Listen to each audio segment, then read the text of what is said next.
Olá, esta é a primeira aula para os alunos do terceiro ano do ensino médio. Agora são as aulas do segundo bimestre, tá? Eu não sei se vocês pegaram lá, mas já tem o caderno São Paulo faz escola, o segundo bimestre.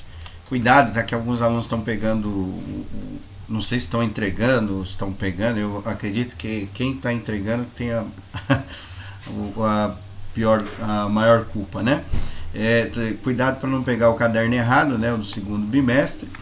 E aí a gente vai trabalhar os temas aí do caderno São Paulo faz escola e vamos ter que fazer algumas listas complementares para os conteúdos, né? Então, o tema que nós vamos começar hoje vai ser o conjunto dos números complexos e tem alguns temas que a gente vai precisar dar uma lembrada. Então, tem a parte de fórmula de Bhaskara aqui e tal, né? Tem o método para resolver por soma e produto também. Tem produtos notáveis, tem equações de segundo, terceiro e quarto grau, né? Provavelmente na AP vai cair do segundo e do terceiro grau, as equações e tal.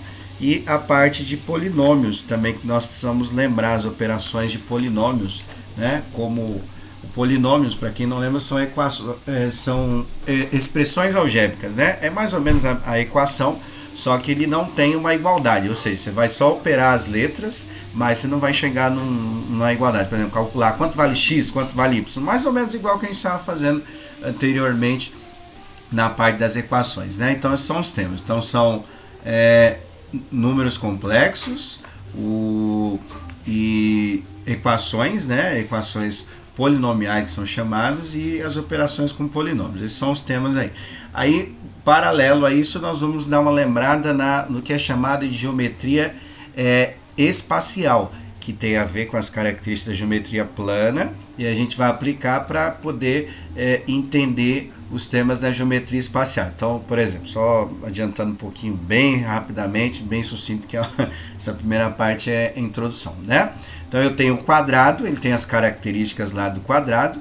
Com o quadrado eu consigo formar que forma geométrica espacial, quando a gente fala espacial tem 3 dimensões. Tem a base, a altura e tem profundidade, certo? Aí tem essa parte aí, né? Então, o que eu formo com o quadrado? Eu formo o cubo. Esse cubo já é uma forma, tem as características da geometria plana, mas ele é uma forma que a gente fala que está no espaço, que está no espacial, né? Comparando para os amantes de videogame, né? Então, por exemplo, eu tenho para comparar, para entender a diferença da plana para a espacial. Os jogos de antigamente, Donkey Kong, Mario, né? Os jogos Super Nintendo, tá, os videogames mais antigos, ele era dentro de um plano, ou seja, o bonequinho corria só num sentido, né? Ou para frente ou para trás ou pulava. Então estava dentro de um plano. Hoje os jogos mais modernos, aí, sei lá, Call of Duty, sei lá, Blacklist, tem uma série de jogos, eles são chamados de terceira dimensão, que hoje você tem uma visão completa do jogo como se fosse no real mesmo que você está jogando, né? Então você não tem mais só aquele negócio de vai para frente, para baixo, né? Você tem uma visão, você rotaciona e tal. Então você tem uma visão que a gente fala que a gente tem uma visão 3D, 3 dimensões, né? O D de dimensão, tá? E o outro 2D só 2 dimensões, então você só tem o jogo dentro de um plano, tá? Então nós vamos dar um paralelo a isso, né? Só adiantando para vocês, o conjunto dos números complexos é um tema muito abstrato, né?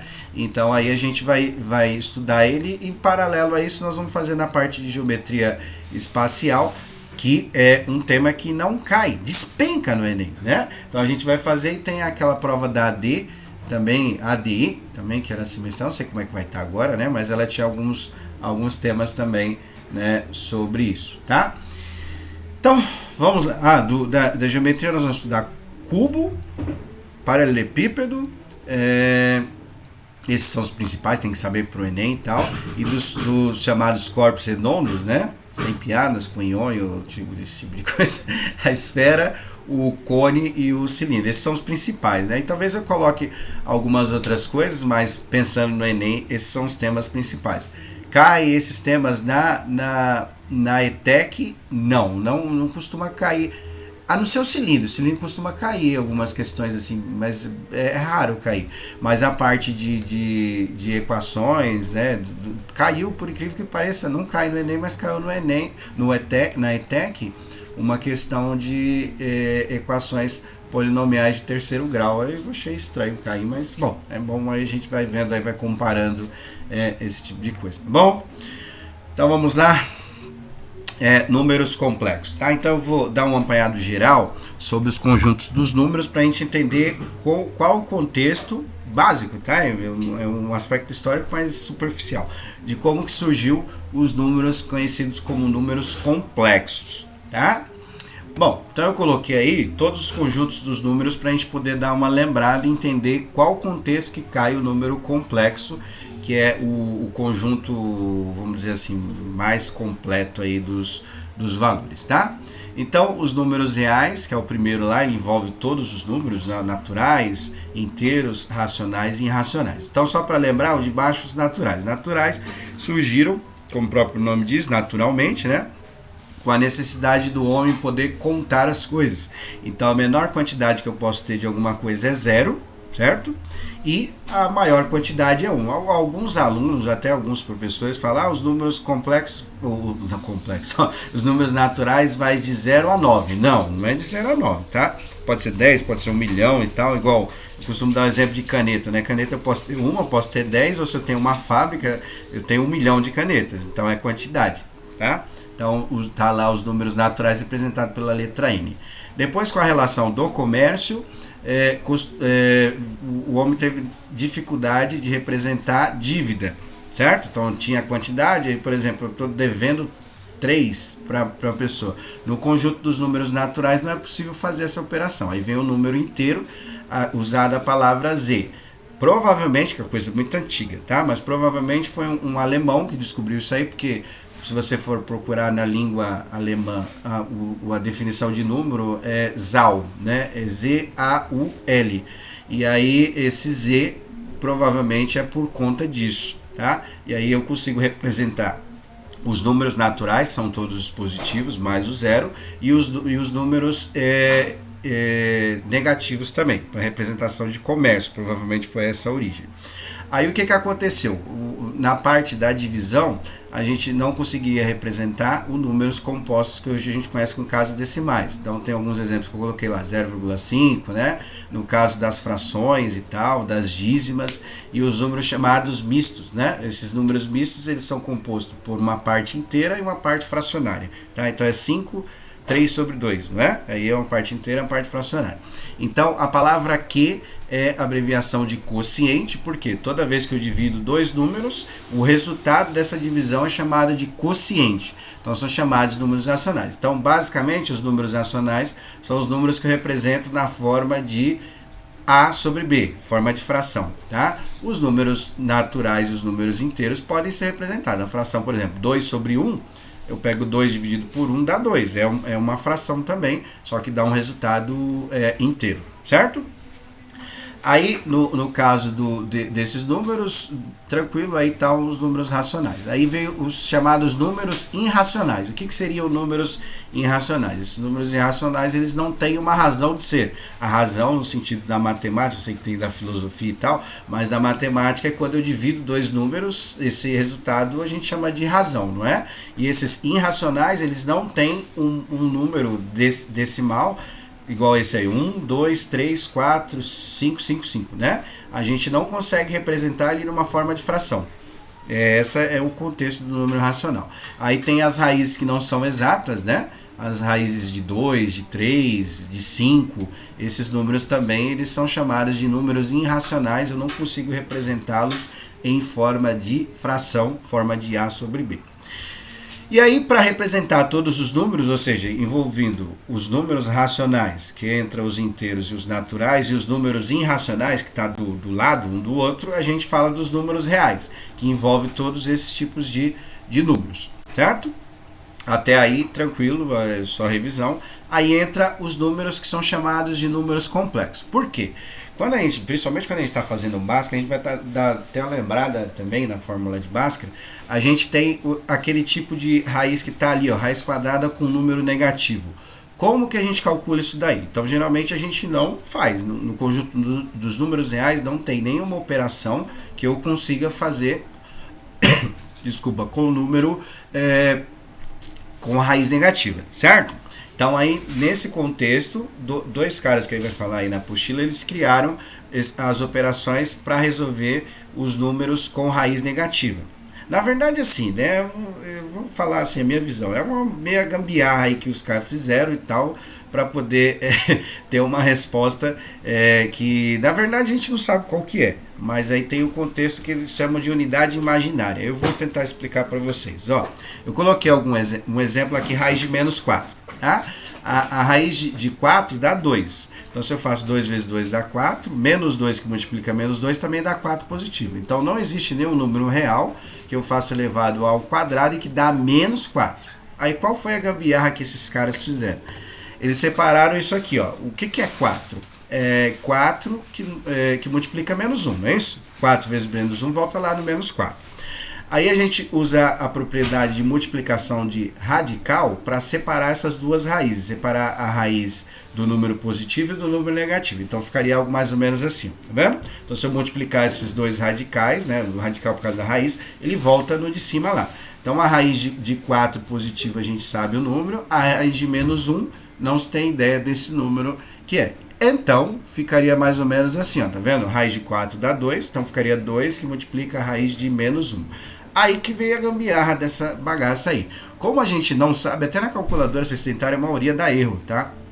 Como não tem a raiz de um número negativo, eles usaram esse valor para representar uma unidade imaginária. Ou seja, a gente imagina que dê alguma coisa.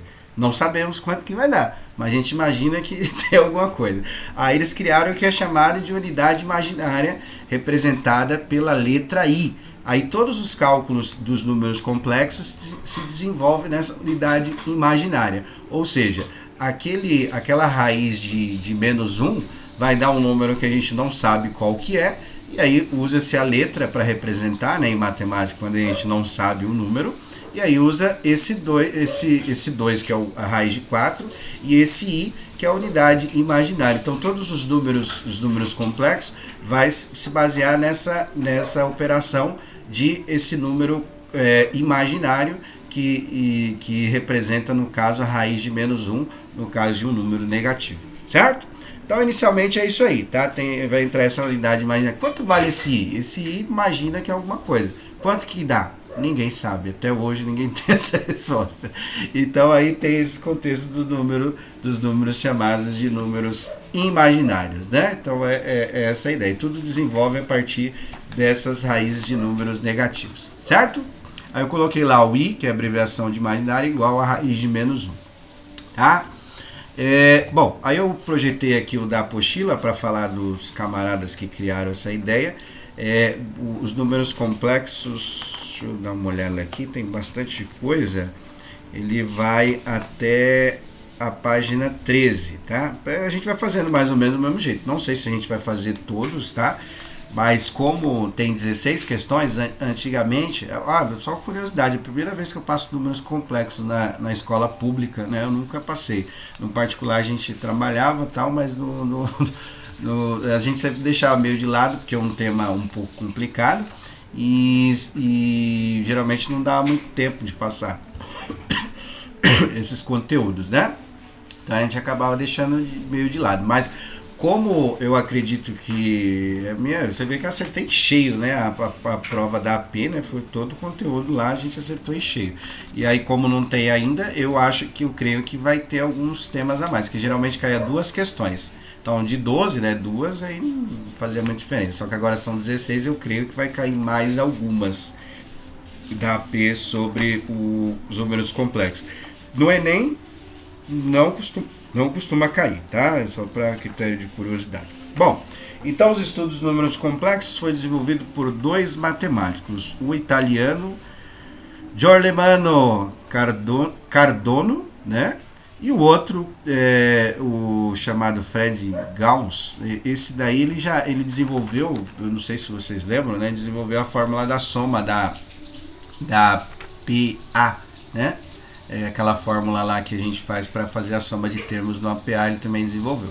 Então esses dois caras que desenvolveram essa ideia gambiarrada aí, né? Para calcular a raiz de um número negativo, tá? Então todos os estudos se desenvolvem a partir daí.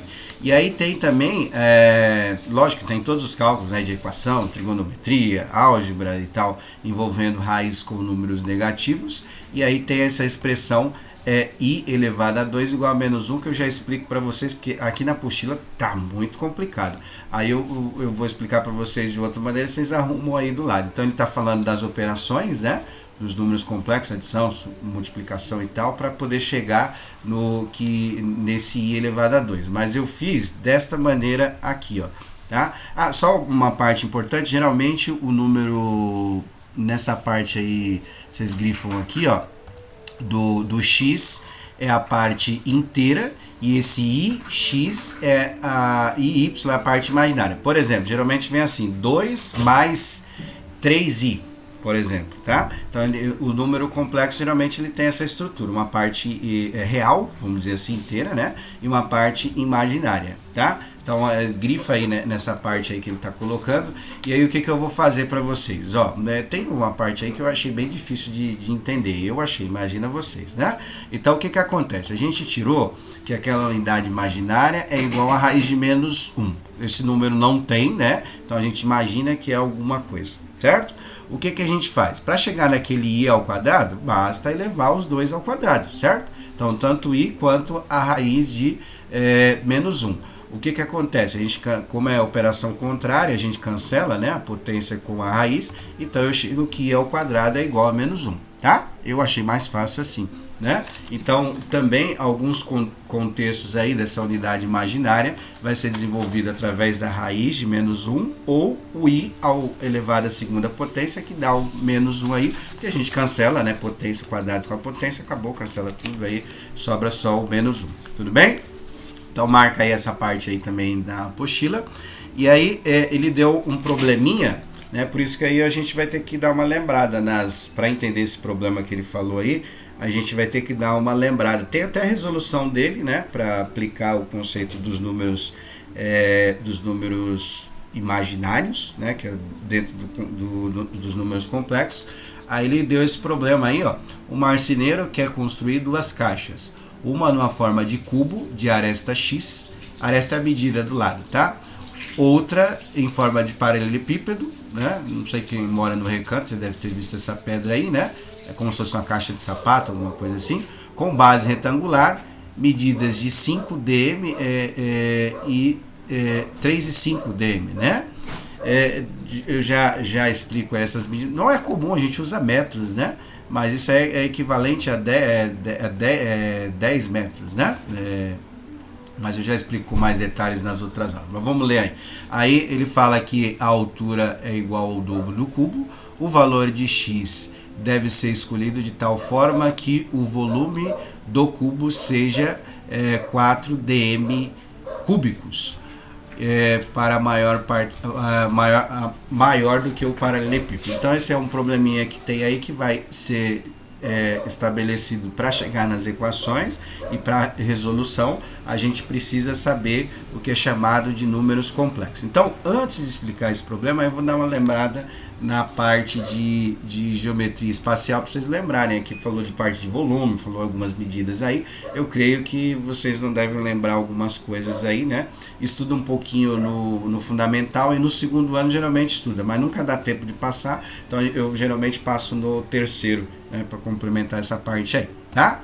Bom, vou deixar uma atividade para vocês fazerem do caderno São Paulo Faz Escola, que está na página 9 do caderno, que é para calcular as raízes dos números negativos. Aí eu creio que vocês vão conseguir fazer aí numa boa, usando a ideia da unidade imaginária. Então vamos lá, ó. Considere um número complexo como recurso para dar sentido a um cálculo de equações algébricas, composto por uma parte real, né? Eu coloquei inteira, mas pode ser real também, não tem problema. X e uma parte imaginária y, sendo i a raiz de menos 1, que é todos os cálculos se desenvolvem a partir daí. Então, encontre os valores das raízes a seguir. Então, vamos lá. Raiz de menos 121 não tem um resultado no número real, mas no número complexo a gente consegue chegar no valor usando a unidade imaginária. Como que a gente vai fazer? Igual que eu fiz na raiz de menos 4 lá. A gente vai separar essa raiz, né? De uma parte positiva a parte negativa. A parte positiva a gente consegue calcular, né? E vamos desmembrar ela em duas raízes. Ou seja, você vai colocar a raiz de 121, que número que dá? Um número multiplicado por ele mesmo que dá 121. E nessa raiz de menos 1 você vai colocar essa unidade imaginária. Então vai ficar a raiz de 121, vai dar um número real. E do lado você vai colocar o i para representar essa unidade imaginária. É assim que a gente faz, tá?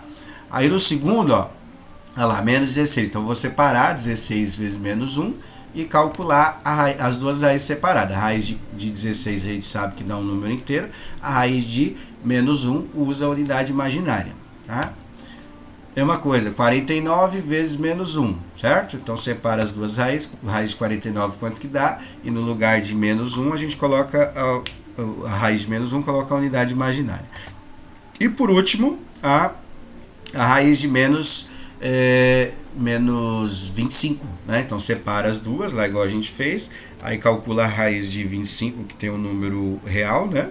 E aí no lugar da raiz de menos 1 coloca i, certo? Que aí tem um exemplozinho lá no começo, aí se vocês quiserem dar uma olhada, coloca lá. Bom, agora o que eu vou fazer? Eu vou dar uma lembrada nessa parte de volume que a gente vai estudar. Então a gente estudou área, né, que as unidades são centímetros quadrados, metros quadrados, quilômetros quadrados e assim vai. Como que funciona a situação do volume? Peguei o cubo mágico, né, para lembrar das aulas do canal do centro de mídias, né? Vamos fazer o cubo mágico aí.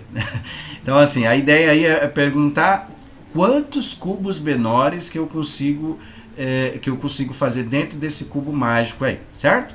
Então, o que acontece? A gente vai ver a base, né? A base e a lateral ali, né? Então a gente tem base e altura e profundidade, né? Então, quantos que eu tenho na parte de baixo? Eu tenho 3 e 3, e na altura também 3, não é? Então ficaria algo mais ou menos assim, certo? Se você quiser desenhar, você desenha, se quiser só fazer mais ou menos só para entender a ideia. Então eu tenho 3 na parte de baixo, 3 na lateral e 3 na altura, certo? Como que eu vou fazer para contar esse número de cubos aí? Lembrando que tem cubos por dentro também, que a gente não consegue visualizar pelo desenho, né? Então no total são quantos cubos? São 27 cubos menores. Como que a gente chega nessa ideia de cubo aí?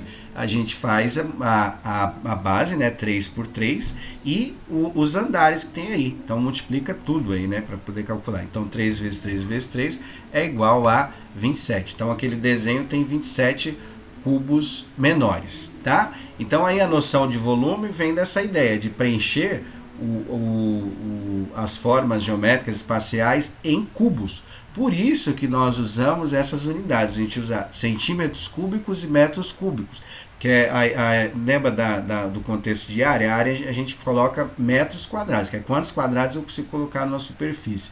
Aí nós usamos metros cúbicos, que é quantos cubos eu consigo colocar na unidade unitária, né, 1 por 1. Né? Então a gente consegue colocar. No caso, se ali fosse 3 centímetros, né, a base, a altura e tal, seria 27 centímetros cúbicos, né, porque é o número de cubo que eu consigo. E no dia a dia nós usamos ml, né, então mililitros e litros também são unidades de volume, tá? Então marca aí para vocês darem uma lembrada aí. E de uma maneira geral, como que é calculado o volume de qualquer forma geométrica, por essa noção que a gente pegou de volume, né? A gente faz a área da base, eu chamei de AB, vezes a altura. Então, por exemplo, relacionando com o cubo mágico, que é bem fácil de entender. Se fosse para calcular a área de um quadrado, 3 vezes 3, dá 9, não é? Vezes a altura, 9 vezes 3, 27, certo? Então, essa é a maneira geral. Aí nós vamos estudar hoje duas. Nós vamos fazer a área do cubo e a área do paralelepípedo, que também é chamado de prisma com base retangular. Tá? Mas o nome paralelepípedo costuma cair bastante em provas, e tem algumas questões que talvez de repente caia na AP também, porque mudou, mas já caiu com esse nome paralelepípedo, né? Então nós vamos agora desenvolver as duas fórmulas, e aí eu vou fazer 2 exercícios do Enem para vocês poderem ver como é que cai esses temas lá no Enem, né? E pede volume, tá? Pede volume. Poderia pedir área dessas formas aí, mas não, ele só pede volume lá no Enem. Então a gente vai trabalhar mais as ideias de volume. Mas se fosse área, seria 6 quadrados, né? Então calcula a área de um quadrado, multiplica por 6. Mas aí a gente vai fazer a ideia de volume. Então eu coloquei lá A e A. Por que usei A? Abreviação de arestas, né? Que é o mesmo sinônimo de linha, de lado, alguma coisa assim. Como são 3 medidas, a gente vai calcular o volume fazendo a área da base vezes a altura. Ou seja, eu tenho que multiplicar os 3, né? Então tem que fazer A vezes A vezes A. Como é o mesmo número, a gente pode aplicar o que é chamado de propriedade de potência de mesma base. Então fazendo A vezes A, vai dar A elevado a terceira. Então uma fórmula para calcular o volume de qualquer cubo, eu faço um número, que é a medida do lado, elevado à terceira potência, certo? Do paralelepípedo, né, já não é A, né, para todos, vai ser A, B e C. Por que A, B e C, professor? Porque tem que ser 3 medidas diferentes. Então tem que ter uma medida A, que é diferente da B, que é diferente da C, né? Sei lá, 3, 4 e 10, por exemplo, né? Então aí, como que nós vamos calcular? Se é retângulo, a gente faz A vezes B, não é isso? E como tem que multiplicar para a altura, então a fórmula ficaria assim, A vezes B vezes C. Quanto que vale esse A, quanto vale esse B, quanto vale esse C? Nos exercícios eles vão dar os valores, né? Então aí a gente vai aplicar o que é a fórmula aí. Então marca essas duas, se quiser fazer o desenho faça, se não quiser pode só marcar as fórmulas, aí a gente vai usar. Aí eu preparei 2 exercícios para hoje, eu vou postar essa lista lá no grupo para vocês poderem analisar dos exercícios de como cai isso aqui no Enem. Então coloquei aí a questão do Enem 2014. Um fazendeiro tem um depósito para armazenar leites no formato de partes cúbicas que se comunicam. Legal isso, cubo se comunicando. Como indicado na figura. A aresta da parte cúbica de baixo tem a medida igual ao dobro da aresta da parte cúbica em cima. A torneira utilizada para encher o reservatório tem vazão constante. Vazão é o quanto que sai da torneira, né? Vazão constante, e levou 8 minutos para preencher metade do desenho. Eu ia grifar antes, mas já apareceu aí, mas vamos embora. Ó. São dois cubos, 2 partes cúbicas, né? A de baixo é o dobro da medida da de cima, ele não fala nenhuma das duas, ele falou que gasta 8 minutos para encher metade. Essas são as informações principais, né? O desenho está aqui, tá vendo? De como que seria o formato desses 2 reservatórios, um cubo menor e um cubo maior, tá? Ele falou que para esse cubo maior gastou 8 minutos para encher essa parte aí de baixo. E aí o que ele deu? Ele deu a relação, né, que o de cima, vou começar pelo menor, o de cima nós vamos chamar de A e A, né, aplicando o que a gente viu lá, e o de baixo vai ser 2A. Por que 2A? Né? É o dobro, ele falou que é o dobro. Em nenhum momento ele deu qual é as medidas desses 2 cubos, né? Então nós vamos ter que usar as representações usando com letra, e a partir daí a gente vai deduzir o tempo. Tá? Então essa foi a informação que ele deu. Lembrando que lá eu chamei de A porque não deu a medida, 2A porque ele falou que é o dobro, o reservatório maior. Tá? E aí ele pede para a gente calcular quantos minutos o reservatório vai ser completamente preenchido, né? Então a gente vai ter que analisar a situação. Então esse é o primeiro exercício. E o segundo exercício é do Enem 2010. Vou ler, a gente vai grifar as partes que são importantes aí. Uma fábrica produz barras de chocolate no formato de paralelepípedos e de cubos, com o mesmo volume. As arestas de barra de chocolate no formato de paralelepípedo medem 3 centímetros de largura, 18 de comprimento e 4 de espessura. Analisando as características das figuras geométricas descritas, a medida da aresta do chocolate que tem formato formato de cubo é igual a... Então aí tem as informações. Já uma dica para vocês, né? É muito comum cair no Enem comparando o volume de duas formas geométricas, pode ser cubo com paralelepípedo, igual deu aí, um cone com um cilindro, uma esfera com alguma coisa assim, né? Então ele cai. Nós vamos estudar todas elas, né? E a gente vai ver como é que funciona. Então aí ele comparou o volume do paralelepípedo com o cubo. Ele falou que tem que ter o mesmo volume, ou seja, o volume é igual. Ele deu as medidas das formas geométricas aí do paralelepípedo, né? Então, lembrando lá da fórmula, a gente fez A, B e C, não foi? Então aí ele deu a medida do A, do B e do C. Olha lá, 3, 18 e 4, não é? Então ele deu as medidas, a gente vai calcular o volume e comparar com o formato do cubo, né? Que ele quer saber, ele vai dar o volume do chocolate no formato de paralelepípedo e quer saber qual é o formato cúbico usando o mesmo volume. Então vamos calcular o volume de um, comparar com o outro. Isso é muito comum cair no Enem, é uma parte da matriz, né, de como que cai. E aí tem as alternativas, certo? Então eu vou fazer a resolução desses dois exercícios, já faz, né, as raízes lá dos números negativos, ver se tem alguma dúvida. Tá? Eu vou postar a lista e postar a resolução desses dois exercícios para a gente poder analisar aí a geometria espacial agora.